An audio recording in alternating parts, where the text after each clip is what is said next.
नमस्कार। एक बार फिर से स्वागत है आप सभी का डीटीएस क्लासेस में, जहां पर हम डिस्कशन कर रहे थे बोर्ड एग्जाम्स के बारे में। 25 फरवरी को साइंस का पेपर है। परसों मैंने बताया था आपको फिजिक्स के बारे में कि फिजिक्स में क्या क्या इंपॉर्टेंट टॉपिक्स आ सकते हैं। कल मैंने आपको बताया था केमिस्ट्री के इंपॉर्टेंट टॉपिक्स के बारे में, और आज बायोलॉजी के इंपॉर्टेंट टॉपिक के बारे में आपको बताने जा रहा हूं। देखिए, फिजिक्स की तरह ही बायोलॉजी भी साइंस के पेपर में 25 नंबर का आता है। इसके इंपॉर्टेंट टॉपिक्स जानने से पहले आप ये जान लीजिए कि बायोलॉजी में जब भी आप कुछ लिखें तो सबसे पहली चीज तो ये है कि आप साफ साफ लिखें। इसमें डायग्राम्स बहुत ज्यादा होते हैं, तो जो भी आप डायग्राम बनाएं उसको स्पष्ट, क्लियर और लेबलिंग के साथ बनाएं, नामांकन के साथ बनाएं। तभी आप बायोलॉजी में अच्छे से अच्छे नंबर पा सकते हैं। और मेरी एक और आपसे गुजारिश है कि वीडियो को पूरा देखिएगा। इस वीडियो को आप देख करके साइंस में 70 में से 70 नंबर आराम से ला सकते हैं। इसीलिए वीडियो को थोड़ा स्किप ना करिएगा, पूरा वीडियो देखिएगा। और फिजिक्स और केमिस्ट्री के वीडियो जिन बच्चों ने नहीं देखे हैं वो बच्चे वीडियोस को जरूर देखें वहां पर जाकर के। और जो बच्चे नए हैं वो इस चैनल को जरूर सब्सक्राइब कर लें, क्योंकि हम आपके लिए 9th 10th का पूरा कोर्स आगे चल करके पढ़ाएंगे। इस चैनल पर कॉम्पिटिशन की तैयारी भी कराई जाएगी, इसीलिए जरूर याद रखिएगा डीटीएस क्लासेस को सब्सक्राइब करने के लिए। बायोलॉजी, जैसा कि मैंने बताया, 25 नंबर का आता है, जिसमें आपको 7 एमसीक्यूज देखने के लिए मिल जाते हैं। उसके अलावा 18 नंबर का इसमें डिस्क्रिप्टिव आता है। इसमें आपको लिखना ज्यादा पड़ता है, इसमें फिगर्स भी होते हैं, सफाई के साथ करना पड़ता है। इसीलिए बायोलॉजी के लिए थोड़ा सा टाइम लेकर के चलिएगा। बात करते हैं इसके इंपॉर्टेंट टॉपिक्स की। तो इसका जो पहला इंपॉर्टेंट टॉपिक है, चैप्टर जो पहला ही है इसका, लाइफ प्रोसेस, वही बहुत ज्यादा इंपॉर्टेंट चैप्टर है। लाइफ प्रोसेस से आपको बहुत सारे छोटे या बड़े टॉपिक्स देखने को मिल जाते हैं। देखिए, छोटे छोटे टॉपिक्स आपको कवर करते हुए चलने पड़ेंगे, और वो आपको इसमें 1, 2, 1.5 या 2 नंबर दे सकते हैं। लेकिन जो बड़े टॉपिक्स हैं वो आपको विशेषकर तैयार करने पड़ेंगे। मैं कोशिश करूंगा आपको दोनों के बारे में बताने की। पहला जो इंपॉर्टेंट टॉपिक है वो चैप्टर है आपका life process. Life process chapter है, और इसके जो इंपॉर्टेंट टॉपिक्स हैं वो आपको बता रहा हूं। न्यूट्रिशन, न्यूट्रिशन हिंदी वाले बच्चों के लिए बता दे रहा हूं कि न्यूट्रिशन को हिंदी में कहते हैं पोषण। Nutrition is a very important topic in biology. 2 प्रकार का न्यूट्रिशन भी होता है इसमें, autotrophic nutrition and heterotrophic nutrition. आप दोनों को प्रिपेयर कर लीजिएगा। सीबीएसई वाले बच्चों के लिए मैं स्पेशली आपको बता रहा हूं कि हेटरोट्रॉपिक न्यूट्रिशन आप जरूर याद करके जाइएगा। और हो सकता है, संभावना बहुत ज्यादा है कि 4 नंबर के प्रश्न में हेटरोट्रॉपिक न्यूट्रिशन और ऑटोट्रॉपिक न्यूट्रिशन में अंतर भी पूछ ले। अब इसमें छोटे टॉपिक्स अंदर से और होते हैं कि ऑटोट्रॉप्स किनको कहते हैं, हेटरोट्रॉप्स किन्हें कहते हैं। हो सकता है पूछ ले ऑमनीवोर्स किन्हें कहते हैं, ये सब भी आपसे पूछा जा सकता है। तो न्यूट्रिशन खुद में एक बहुत बड़ा, एक बहुत विस्तृत टॉपिक है जो आप पढ़ लीजिएगा। ये आपको जरूर देखने को मिल जाएगा। और मैं फिर से बता दे रहा हूं, ऑटोट्रॉपिक न्यूट्रिशन और हेटरोट्रॉपिक न्यूट्रिशन दोनों में जो डिफरेंस है उसको आप जरूर पढ़ के जाइएगा। वो 100% पेपर में आने वाला है। मैं यहां पे लिख भी दे रहा हूं, difference between autotrophic and heterotrophic. ये आप जरूर पढ़ के जाइएगा, ये पेपर में आने की पूरी संभावना है। दूसरा जो इसी चैप्टर का इंपॉर्टेंट टॉपिक है वो है आपका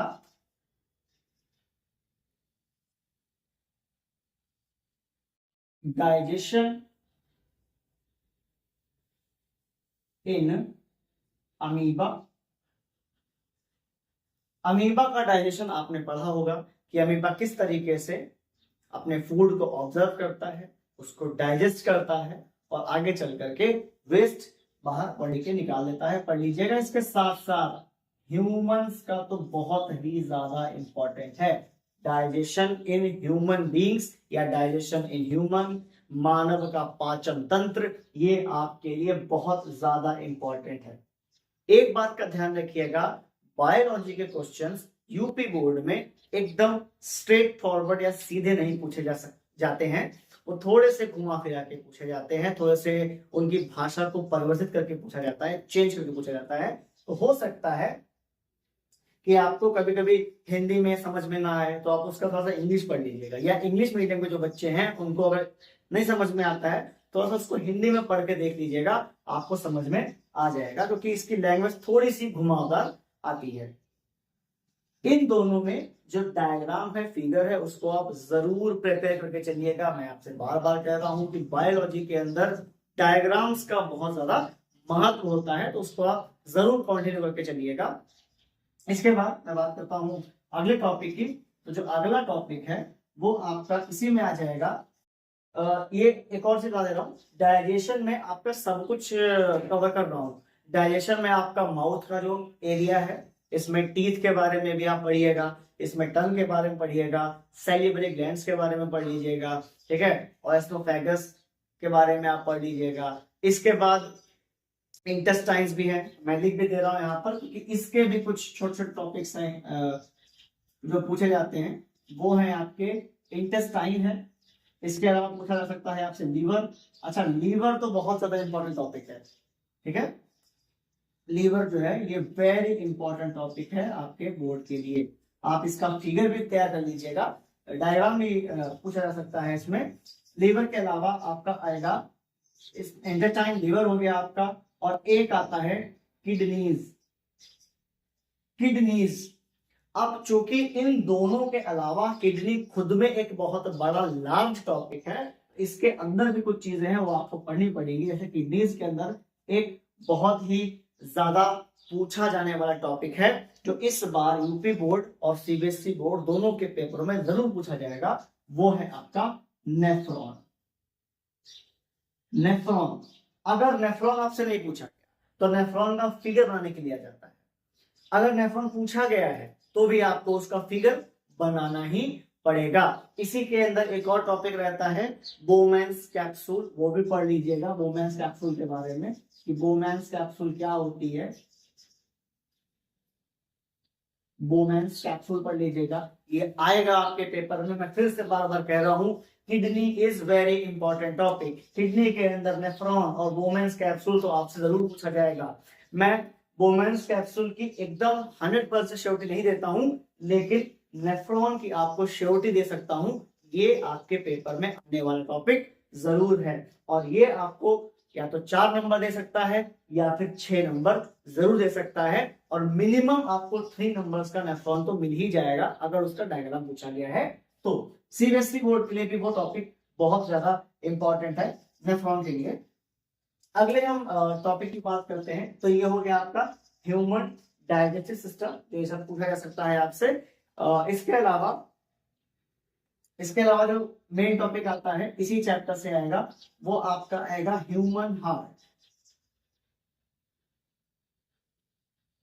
ह्यूमन हार्ट भी बहुत ही ज्यादा इंपॉर्टेंट टॉपिक्स में से एक है। जिस प्रकार से मैं नेफ्रॉन के लिए बोल रहा हूं कि इसको आप जरूर पढ़ लीजिएगा, उसी तरीके से आप ह्यूमन हार्ट का फिगर और ह्यूमन हार्ट के बारे में आप जरूर पढ़ लीजिएगा, ताकि आपको कोई दिक्कत परेशानी ना हो। इसका डायग्राम भी पढ़ लीजिएगा, इसके बारे में सब कुछ पढ़ लीजिएगा कि क्या है, कैसे होता है। अब ह्यूमन हार्ट के अंदर भी छोटे मोटे टॉपिक्स बहुत सारे आ जाते हैं जो कि आपको एमसीक्यू में देखने को मिल जाएंगे। पहला टॉपिक आ जाता है उसमें कि वो ब्लड प्रेशर, इसके बारे में आ जाता है। इसके साथ साथ आपसे ब्लड के बारे में थोड़ा बहुत पूछा जा सकता है। इसके साथ साथ ये पूछा जा सकता है कि नॉर्मल जो हार्ट बीट होती है वो कितनी होती है। आपसे हार्ट बीट के बारे में पूछा जा सकता है। तो हार्ट एक इंपॉर्टेंट टॉपिक है और इसके छोटे छोटे सब टॉपिक्स को भी आप पढ़ते चलिएगा ताकि आप बायोलॉजी में अच्छे नंबर प्राप्त कर सके। ह्यूमन हार्ट के अलावा ट्रांसपोर्टेशन इन ह्यूमंस में आपको ये मिल जाएगा। ह्यूमंस के साथ साथ ट्रांसपिरेशन भी एक टॉपिक है जो विगत वर्षों में बहुत बार आया है। विगत वर्षों में बहुत बार ट्रांसपिरेशन जो है पूछा गया है।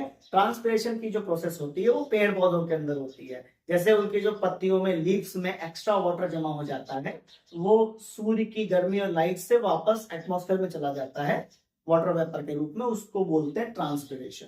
तो ये टॉपिक आपको 1 या 2 नंबर में देखने को मिल जाएगा। केमिस्ट्री की तरह बायोलॉजी के अंदर भी कभी कभी शॉर्ट नोट्स लिखने के लिए आ जाते हैं। ट्रांसपिरेशन के आगे जब हम बढ़े तो इसमें आपको ह्यूमंस की बात की जाएगी तो एक टॉपिक देखने को मिलेगा, वो है रेस्पिरेशन। रेस्पिरेशन इन ह्यूमंस, ये तो आप जरूर पढ़ लीजिएगा। रेस्पिरेशन इन ह्यूमंस, इस टॉपिक को आप जरूर कवर करके चलिएगा, ये आपसे जरूर पूछा जाएगा। अब इसमें आप लंग्स का फिगर पढ़ लीजिएगा, लंग्स जो है वो जरूर आएंगे, फिगर्स उसके प्रिपेयर कर लीजिएगा। उसका पूरा पूरा जो ट्रैक होता है नोज के साथ, जो पूरा ट्रैक है लंग्स तक, वो आप इसको पढ़ लीजिएगा कि ट्रैकिया कहाँ पर है, ब्रोंकियोल्स कहाँ पर है, ब्रोंकाई कहाँ पर होती है, ठीक है, सब आप पढ़ के चलिएगा। तो आपको इस टॉपिक को भी अच्छे से क्लियर करके आगे की तरफ बढ़ना होगा। उसके बाद जो अगला टॉपिक आता है वो आपका आता है रेस्पिरेशन के बाद रेस्पिरेशन इन फिशेस में भी आप पढ़ लीजिएगा, क्योंकि इसके थोड़े बहुत टॉपिक्स कभी कभी आपसे पूछे जा सकते हैं। बिकॉज मछलियां जो होती हैं वो अपनी गिल्स के द्वारा सांस लेती हैं, इसलिए फिशेस थोड़ा बहुत आ सकता है। स्पेशली सीबीएसई बोर्ड के बच्चों के लिए बता रहा हूँ ये मैं, फिशेस का जरूर पढ़ लीजिएगा, वो आपके में आ सकता है। इसके आगे मैं टॉपिक की बात करता हूं तो फिर मैं इसको मिटा देता हूं, क्योंकि यहाँ पर बहुत ज्यादा मैंने लिख दिया है, इसको मैं मिटा देता हूं। चैप्टर सेम ही रहेगा, लाइफ प्रोसेस, क्योंकि ये बहुत ज्यादा इंपॉर्टेंट चैप्टर है, इसमें आपको चीजें पढ़नी पड़ेगी।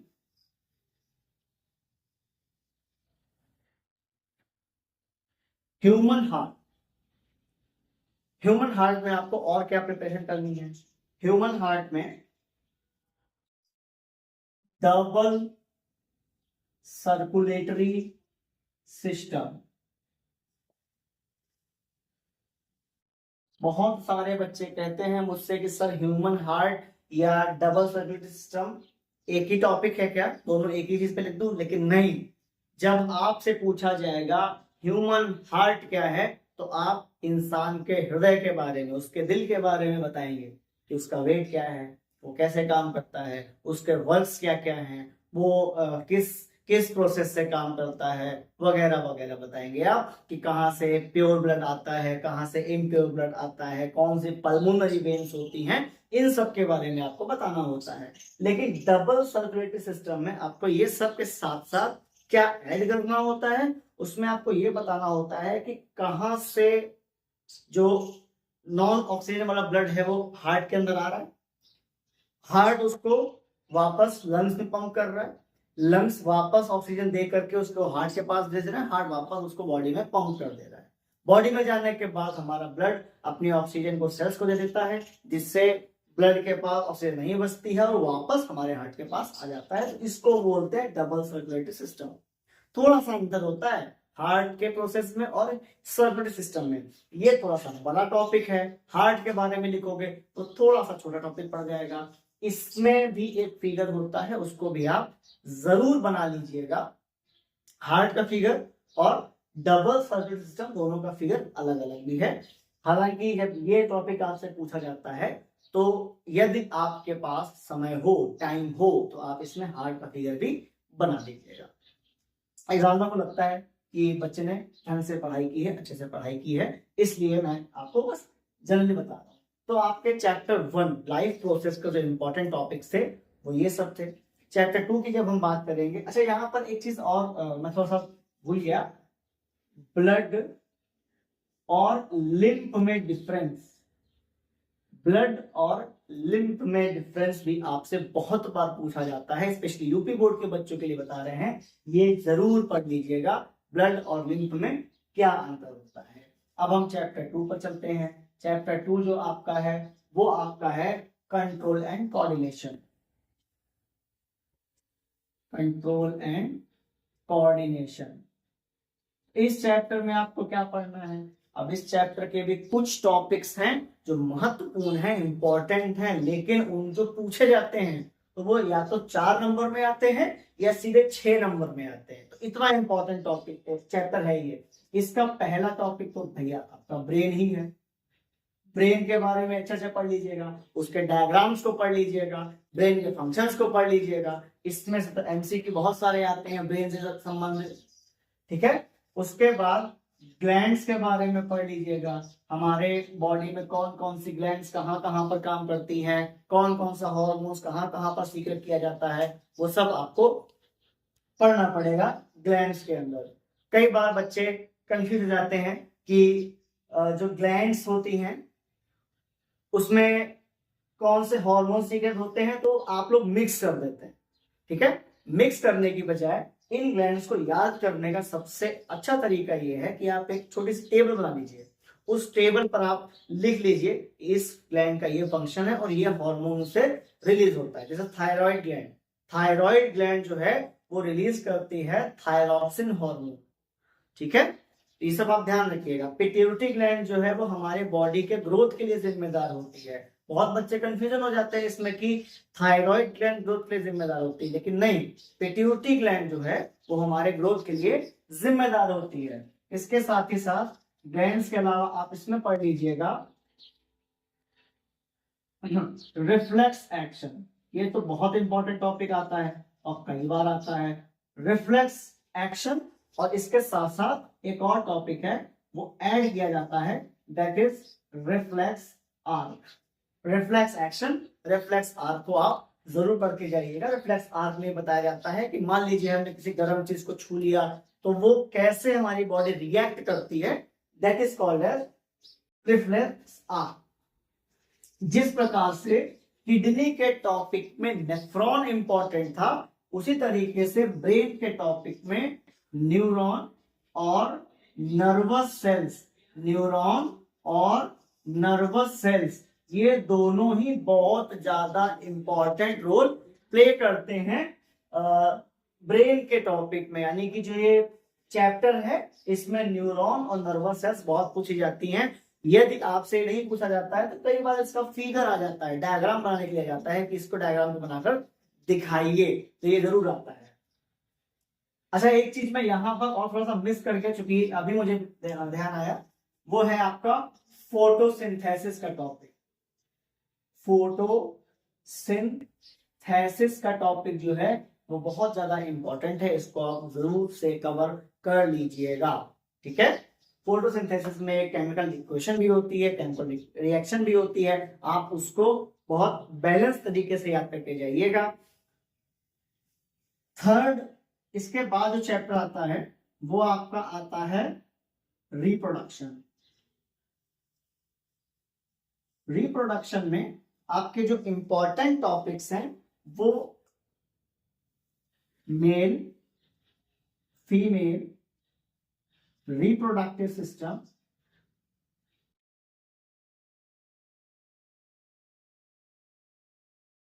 मेल फीमेल रिप्रोडक्टिव सिस्टम आपसे जरूर पूछा जाएगा। ये बहुत ही ज्यादा इंपॉर्टेंट टॉपिक है, इसीलिए आप इसको जरूर पढ़ के जाइएगा। ये एक इंपॉर्टेंट टॉपिक्स में से एक है, ये आपसे अवश्य पूछा जाएगा।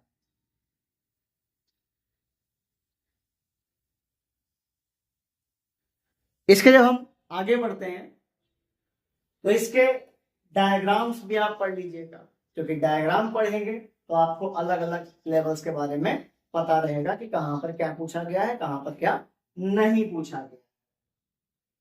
खैर, इस चैप्टर में यही चीजें बहुत ज्यादा इंपॉर्टेंट है, और आप इसमें ये ह्यूमंस के लिए मैं जो बोल रहा हूं, और इसमें आप पढ़ सकते हैं बाइनरी फिजन के बारे में, जो कि बहुत पूछा जाता है। बाइनरी फिजन एक आता है कटिंग, इसके बारे में बहुत पूछा जाता है क्योंकि पेड़ पौधों में रिप्रोडक्शन जो होता है वो कुछ लिमिटेड तरीकों से होता है, वो होता है। अब इसमें दो और भी चीजें हैं जो डिफरेंस पूछा जाता है, वो पूछा जाता है आपसे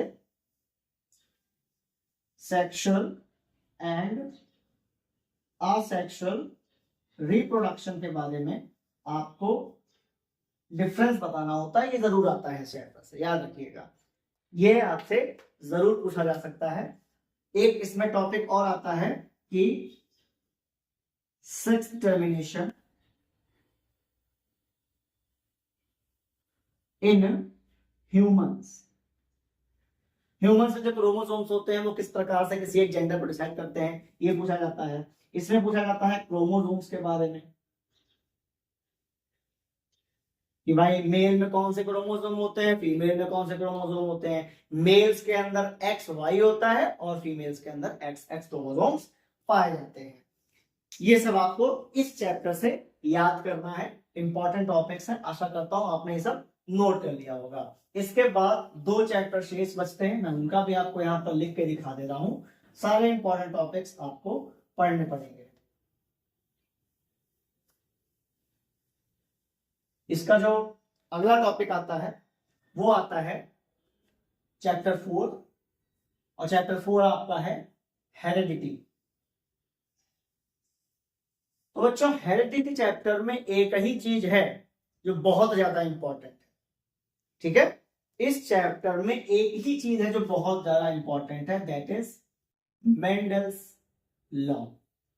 अब मेंडल्स लॉ में यूपी बोर्ड के बच्चे विशेष ध्यान दें। मेंडल्स लॉ में आपसे हो सकता है ग्रीगर जॉन्स मेंडल के बारे में ही पूछ लिया जाए। उनका एक कैरेक्टर स्केच भी आपके बुक में लिखा हुआ है, उसको भी पढ़ लीजिएगा, क्योंकि 2025 के बोर्ड में जॉन मेंडल के बारे में पूछा गया था। यही लिख के आया था कि give a character sketch about John Mendel.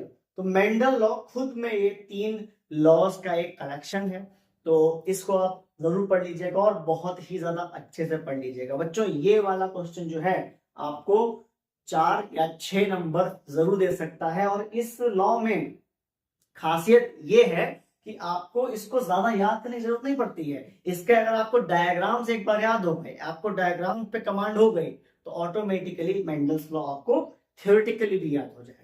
सबसे अच्छी खासियत इस चैप्टर की लगती है मुझे। तो ये मेंडल्स लॉ ही चैप्टर का मेन टॉपिक है, और कोई टॉपिक इसमें से ज्यादा इंपॉर्टेंट नहीं पूछा जाता है, तो आप इसको जरूर याद रखिएगा। वही मेंडल लॉ है, घुमा फिरा के पूछा जा सकता है आपसे। जैसे कि मैंने पहले भी कहा कि बायोलॉजी के चैप्टर्स, बायोलॉजी क्वेश्चंस जो होते हैं वो घुमा फिरा के पूछे जाते हैं, तो हो सकता है मेंडल लॉ का क्वेश्चन आपसे घुमा फिरा कर पूछे जाए। इसके बाद लास्ट चैप्टर आपका है जो कि है अवर एनवायरनमेंट। लास्ट चैप्टर है आपका अवर एनवायरनमेंट। इस चैप्टर में जो इंपॉर्टेंट चीजें हैं वो आपका सबसे इंपॉर्टेंट वो आता है ट्रॉपिक लेवल, ये आप पढ़ लीजिएगा। इसके बाद जो इंपॉर्टेंट टॉपिक आता है वो आता है food web, food chain. Food web और फूड चेन, इन दोनों में जो डिफरेंस है वो पूछा जाता है कई बार। फिर इसमें पूछा जाता है ओजोन डिप्लेशन। ओजोन डिप्लेशन आपसे पूछा जाता है। सीबीएसई बोर्ड वाले बच्चे विशेषकर ध्यान दें कि वो ओजोन डिप्लेशन इस बार आपके में जरूर आएगा।